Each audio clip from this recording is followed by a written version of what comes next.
Good morning. It's Saturday, and I'm going to take advantage of some time off, and I'm going to get this generator enclosure finished. I've already cemented in the posts last weekend. Not too difficult. 8-foot 4x4s, one bag of concrete per post. I dig down, measure off on the house here 5'6", because the slats of the fence will come up another 6 inches and make the 6-foot height. Level up your post, pour some concrete near the bottom, yay much, and then fill in a section of soil between and leave a gap at the top. Fill that with a ball of concrete. Makes it very strong. You can't pull it out of the ground that way. And just wet it down a little bit, not too much water. The moisture in the ground will do the rest. You don't even have to mix the cement. It works very well, very strong, lasts for years and years. So then put a level and a piece of wood across here. Figure out your height after you've dug this hole. Work your height up, pour a little concrete down the bottom, raise it up and down, level it out, keep it nice and straight. Then go down to the far end, measure off, put the one on the wall, and then measure off the 5 foot that I chose. Get that one done. Then you just put a string between the two end posts, and that lines up the two center here.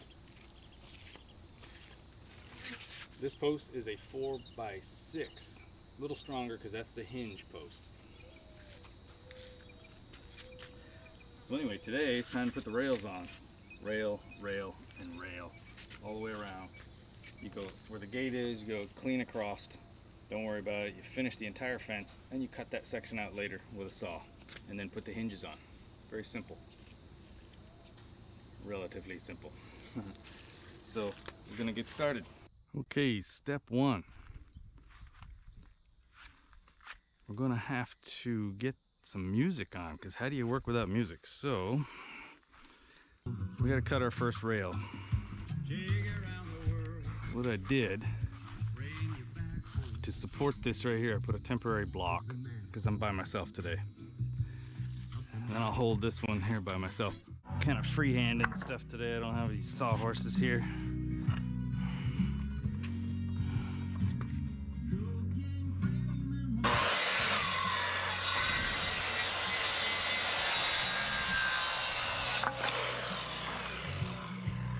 All right.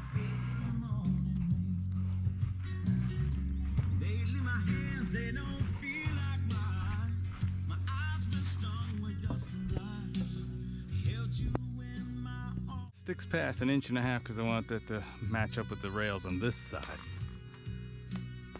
So we just gotta, I don't need the hammer drill on.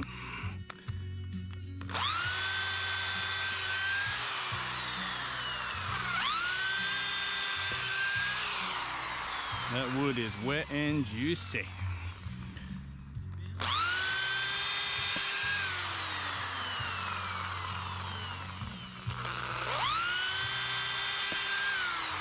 Notice I'm staying away from the sides.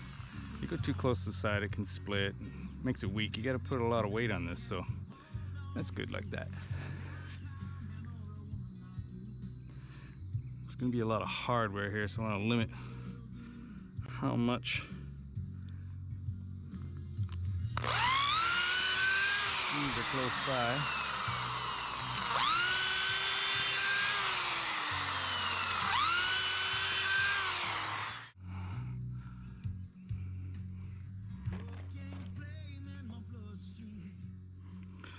Oh snap. Let my drill down here. Ah.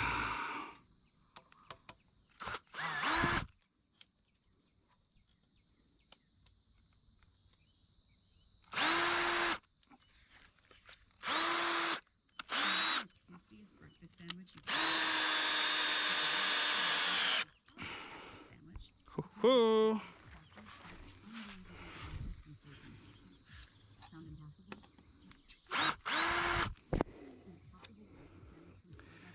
I got that a little high, so yeah, you can see that's too high, so I gotta take my block off. I don't need it anymore anyway. Oops.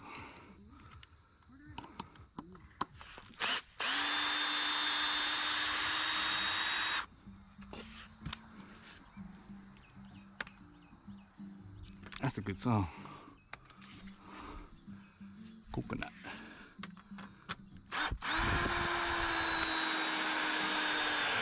Why am I using screws when an air nailer could do this so much faster, or air stapler?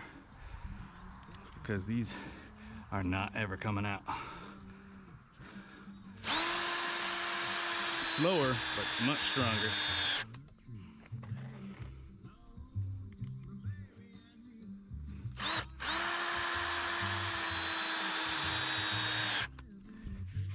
I didn't go across here because these are two different heights, so I'm gonna have to do this one a little bit more difficultly.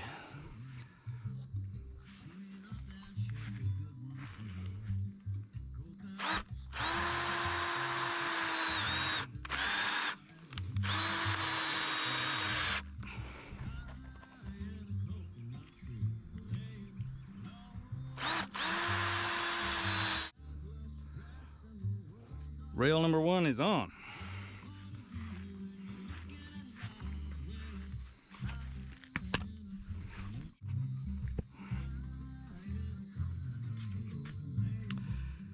Anybody remember what I came over here for? Oh yeah.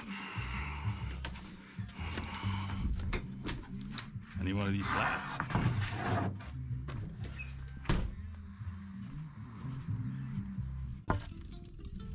Once I get this one on, then I'll put a string across the two ends, and be really easy to set it up after that.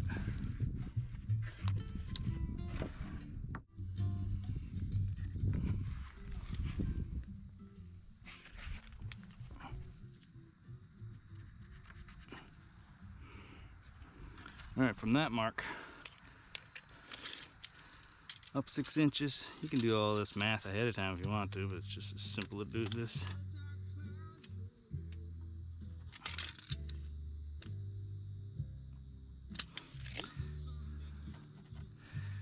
Okay, that'll be our bottom, the bottom of the bottom rail. Okay, we got the top rail on and the bottom rail. Where do you suppose the center rail should go? You guessed it, dead center. So, what do we got? 56.5 like before, right? So we gotta go half of that, and I'm gonna shut the camera off while I think the math out for the next 10 minutes.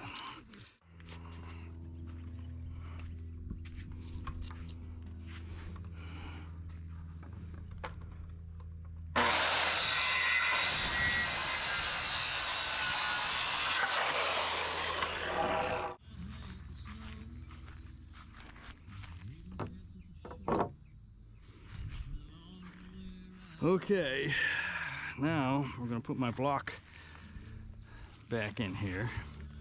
I supported the bottom rail like this, a couple blocks, but this one's gonna require a screw nail a block in. If you don't have a helper to hold it for you, you make your helper.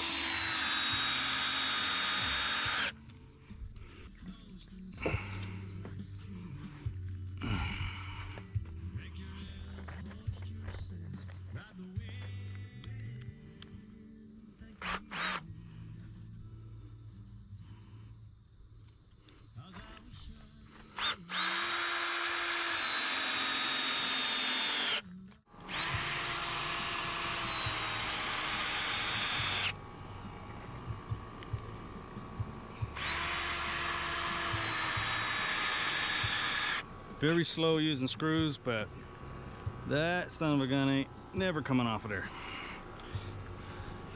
This is South Florida. We have to make things a little heavier dutier to handle the storms. 60 3/4. So I jumped ahead here a little bit and show some of the slats are already attached, and they're all sitting 6 inches above the top rail. And you can kind of get an idea how it's coming along. That's the outer row. Here's an aerial view. The end slat on the far right is not on yet. I'm about to put that on. I'll be measuring the 6 inches down so that it sits exactly 6 inches above the top rail. And then I'll put a a screw on each of the far ends and run a string line across, and that string line will guide my inside row as well. I already had a string up for that first row on the outside. Okay, so this is a corner, and I have taken a board and mounted it at the 6-inch height. We want the pickets 6 inches above the rails, and the rails are even with the tops of the posts. Everything's been leveled previously. Then I've already got my picket over here and at the 6 inches. So now I'm going to put a screw here and run a string across, and I just have to butt all the other pickets up to it and space it with my level. My level helps me get the spacing. This is 2 1/4 inches. I squeeze it over to about 2 1/2. And then on the other side, that picket, this is Shadowbox fence, so that picket's going to cover the gap, so it lets air through. That's the whole point. You get privacy but still has airflow. Look at your boards, choose the side that you want to face out. This side looks slightly better.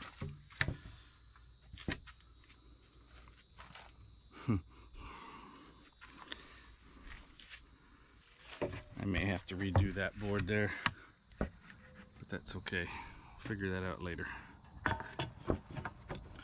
So there's your panel on there. Just butt it up to the string. That's it. Some people like to staple these on. That means you have to have an air compressor and a large air stapler that can shoot some pretty hefty staples. So I'm using decking screws, which are a tad on the pricey side, but they're guaranteed not to rust. So this corner I had already mounted, and I had a feeling I'd probably have to cut it. So I don't have my gap like I want. So I have to trim this a little bit. It's real simple. I'll make a new dog ear here. And down on the bottom, I've notched it for that water hose. Come over here. All I do is take a chalk line. I marked already with the pencil. You just mark your chalk line on there. Stretch it out on your 2 marks. I had another mark down here I measured. Pull it taut and snap it. And it makes that nice blue mark. Most people are already well aware of chalk line use, but maybe somebody isn't. So it's an inexpensive tool that's very nice to have. Nice straight lines. So I'm going to rip this very carefully, not hurt myself.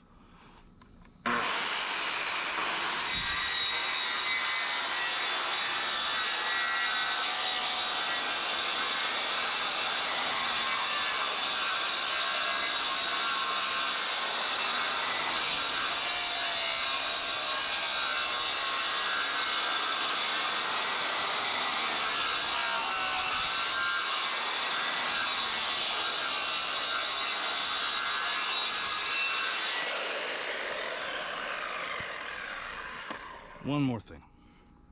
I cut off the dog ear, so I just got to make a new one. You don't have to be a genius. It's just eyeball it and take a notch off. Oops. Well, maybe you do need to be a genius, because I just put an ugly mark on my wood down. Lesson learned. Alright. There we got our gap. Looks pretty decent.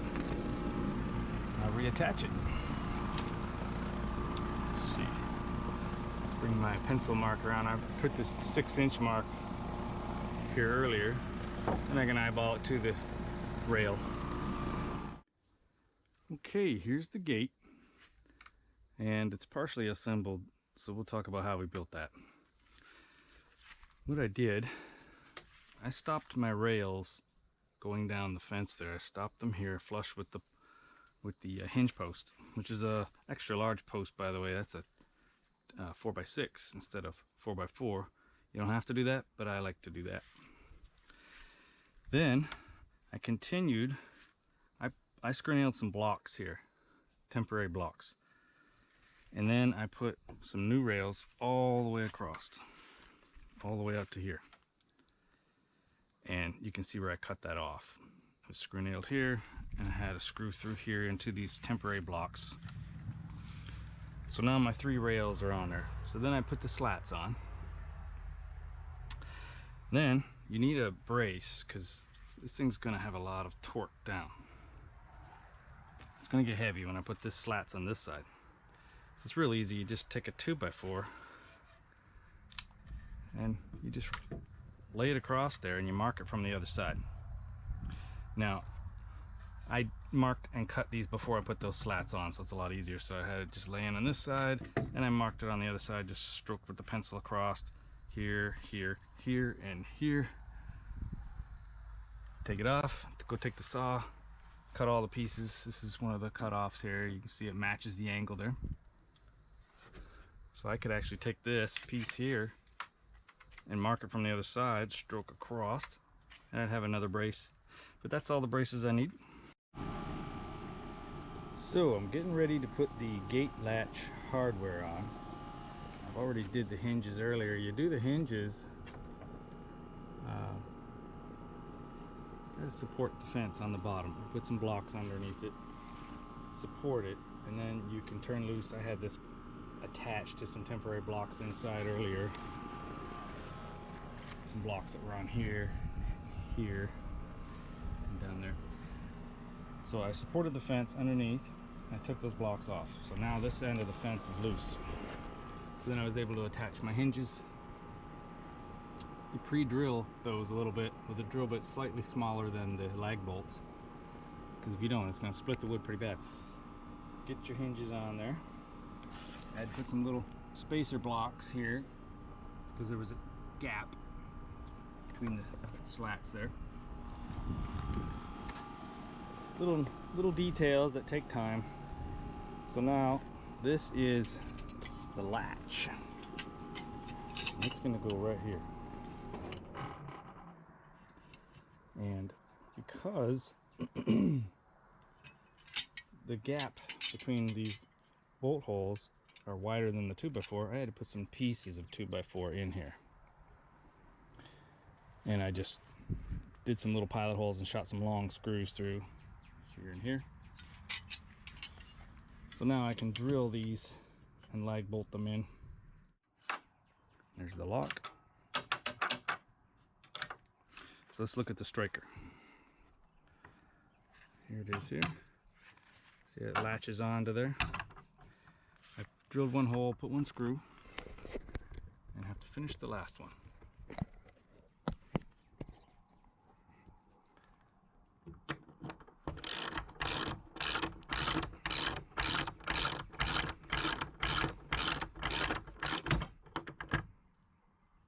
Make those good and snug. Very nice. So now there's a handle comes with this kit. This kit has everything in it. And we'll mount that on there like that. So our fence is complete. A little bit of cleanup to do. So I cut some custom little thin strips for the sides. Just to, I think it makes it look a little more finished. You don't have to do that.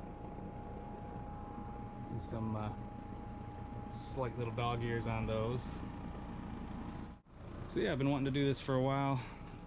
Tiny little fence. It's only not even 12 feet long by 5 foot.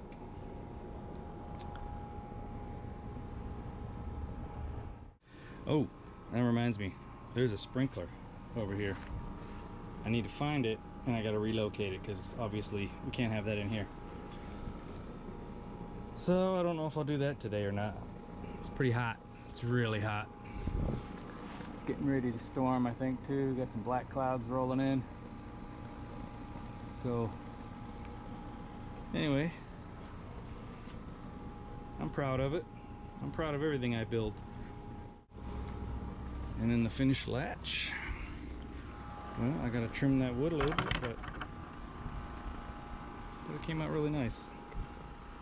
You can see the brace in there. That keeps the gate from sagging too much. So, it's time to clean up.